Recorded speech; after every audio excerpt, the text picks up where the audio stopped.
Hello, hello, hello, good people, and welcome back to Happy, Healthy, Whole with Sharea. I am Sharea. Of course I am. But I have been doing this series called Mind Matters for the last 3 weeks. This is week 4, I believe. And I'm doing it as an introduction for those who have just gotten to my channel and kind of getting a sense of what we talk about here.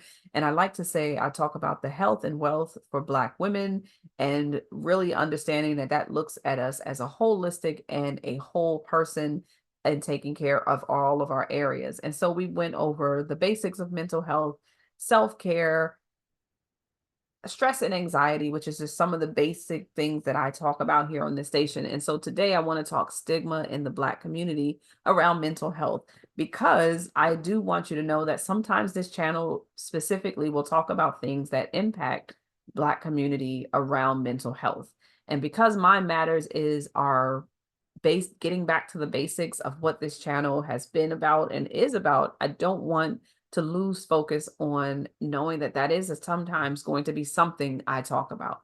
This conversation is so important because for too long, mental health has been stigmatized and viewed as a negative in our community.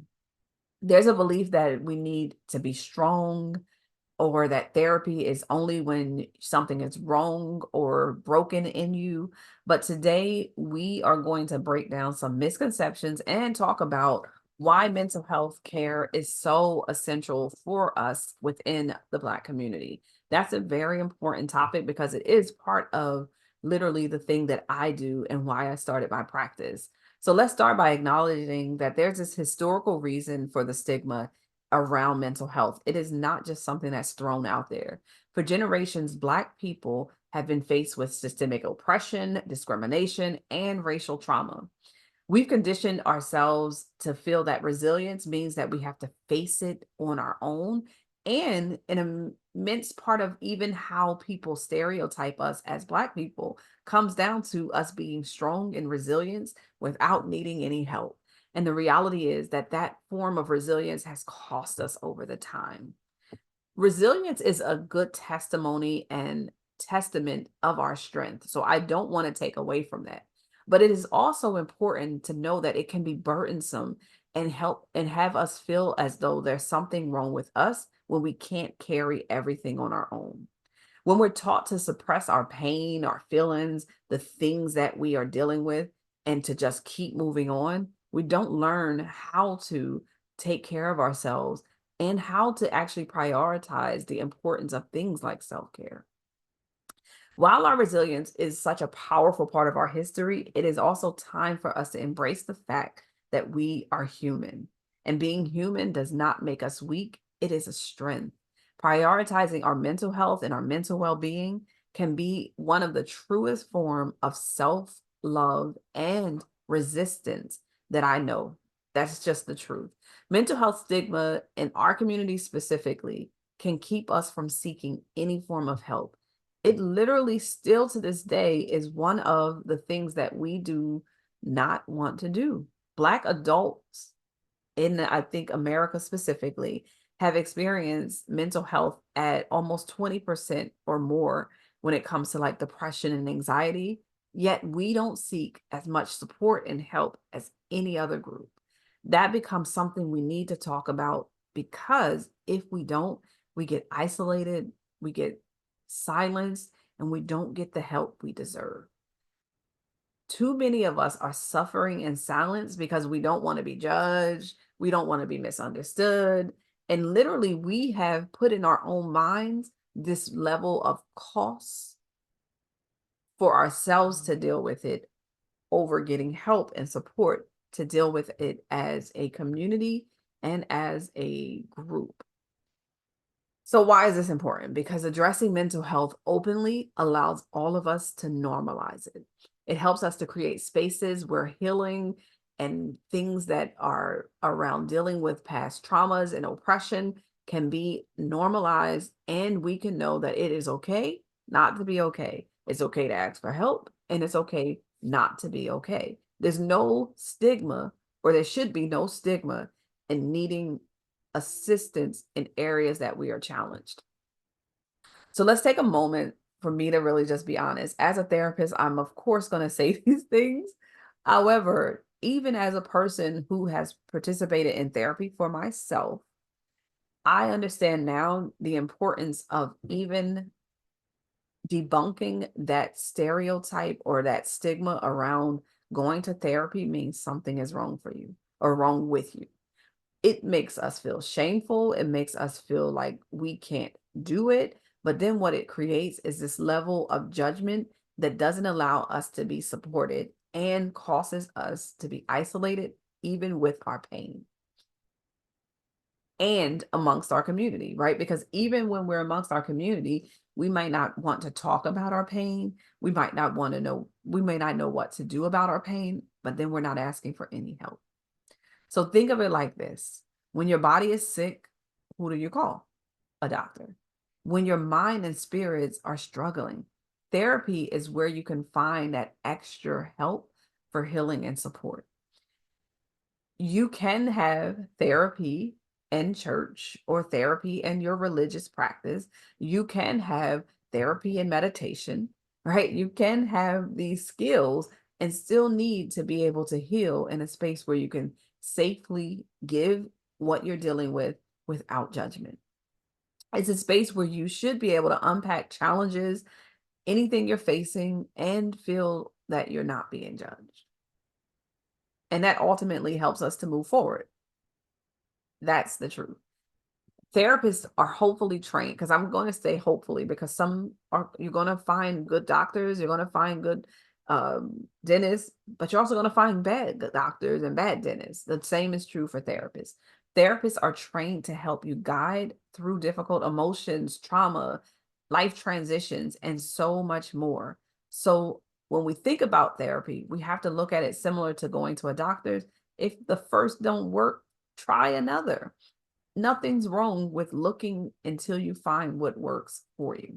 I'm not going to talk about how to do so today, because that's not what this one is about specifically, but understanding how important it is to never give up on yourself and to always be looking for the help and support you deserve. We could talk about mental health from many perspectives, but healing isn't just an individual journey. It is a collective one.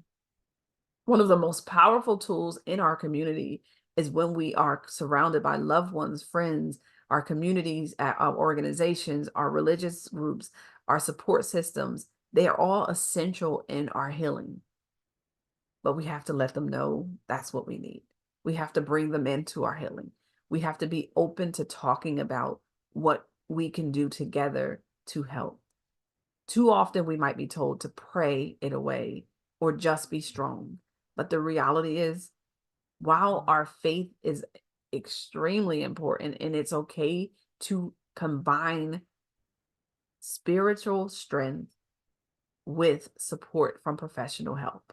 So you don't have to take one away to have the other. You can use it and build on it to strengthen yourself. It's not either or, is my point. You can have faith and you can lean on your community and you could seek therapy. This is part of that holistic portion of healing that I talk about throughout my channel. The same way when we talk about self-care, having layers of our identities or the things that we need to do to take care of our well-being and our mental well-being. The same way I would say for this stigma-based reality in our Black community around mental health work, we have to do the same. We have to look at a holistic approach that looks at possibly physical, spiritual, mental, all of it, and including therapy. So, as a therapist, I'm going to tell you, talk about it to someone. Start by having honest conversations about mental health with your family and your friends. The more we talk about it, the less stigma there is. So if we don't talk about going to therapy, people don't think therapy is okay. Normalize and encourage those around you to seek the help that you're getting, to actually look, excuse me, my phone's ringing. I'm just going to silence it real quick.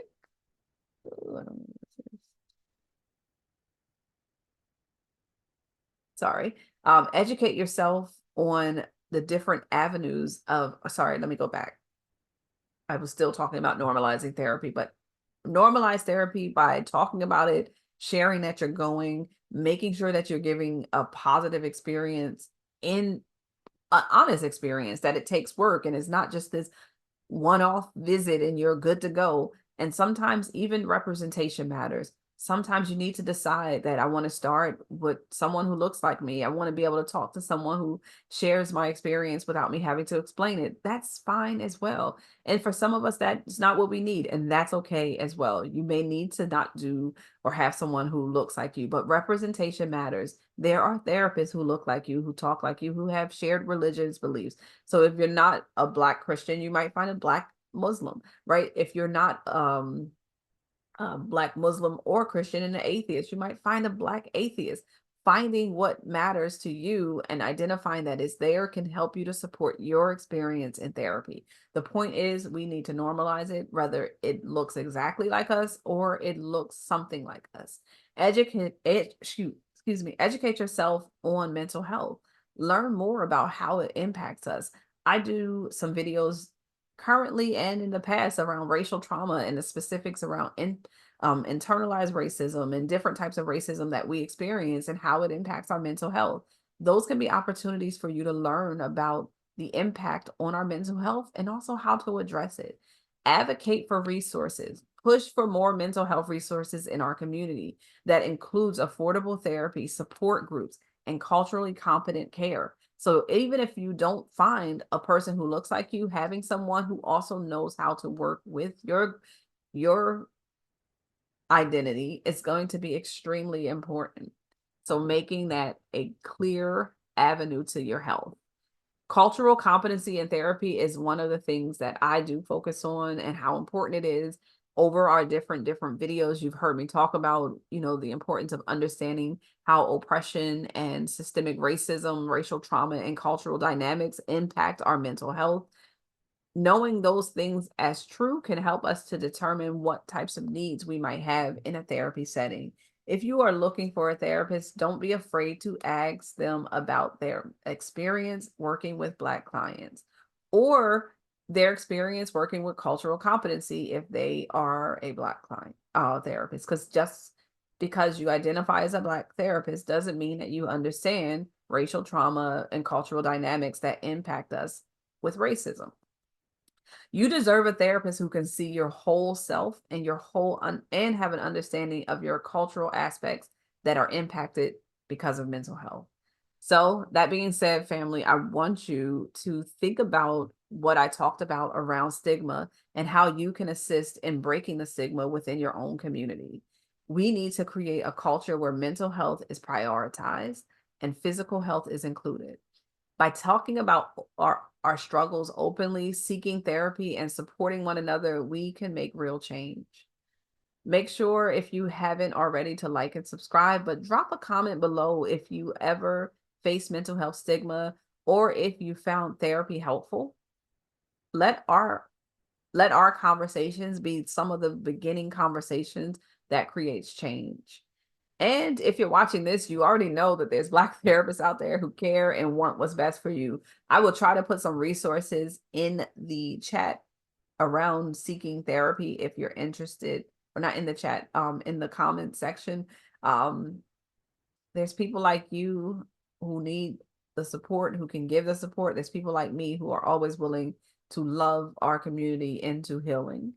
And I hope that you know that you are deserving of journeying on with support and care, but also recognizing that we are a part of a collective experience that allows us to be better. Thank you again for joining me today. As always, if you thought this video was helpful, or give it a thumbs up, share it with someone who might be able to hear this message and receive it as a call of action in our community. Don't forget to subscribe for more on mental health conversations on Emotional Wellness Mondays, as well as on Wednesdays. We do our Wednesday Wisdom, which is small business tips, because I run a successful practice both for therapy and consultation. And it's important for me to be able to share my whole self on this channel. And I hope that it benefits you.